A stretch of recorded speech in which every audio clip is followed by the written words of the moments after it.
the stupidest thing. I was out at a local club not too far from here. Some parent would come by and would be like, what is this? And I would try to explain, yeah, you know, we're from Veo, we're trying this new concept. And he was like, oh, that's really interesting. Because they would really like to do recordings, but they couldn't afford a camera. And I was like, dude, we're gonna be there soon.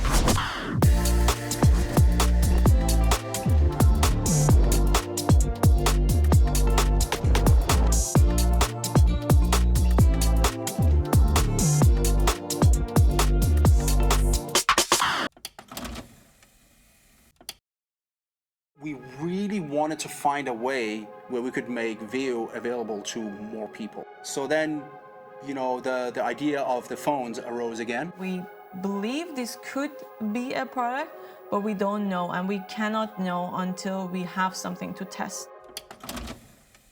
We had a small labs of a few people that could look at, you know, crazy ideas. Veo Labs looks like early days Veo, which is pretty fun. So it's kind of like going back to the early days.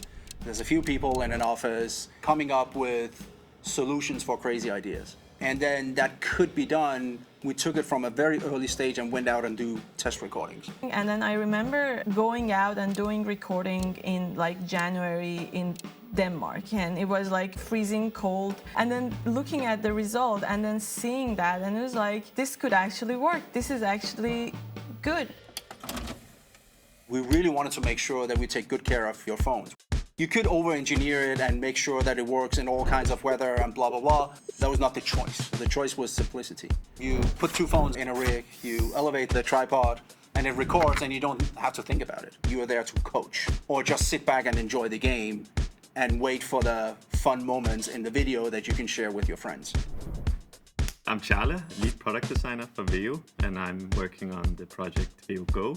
My job is to make it as easy as possible for them to use our product. Ideally, I don't want you to notice when we've made a nice product, right? And I think that puts more emphasis on why we need to make it more intuitive than maybe a general product. You need to be brave enough to go through a lot of failures until you reach something that is really good. We just need to make it easy for users to start the recording, and then at some point they'll end it, and that's it. But it's actually not that simple. Would people actually lend their phone? Because it's super personal.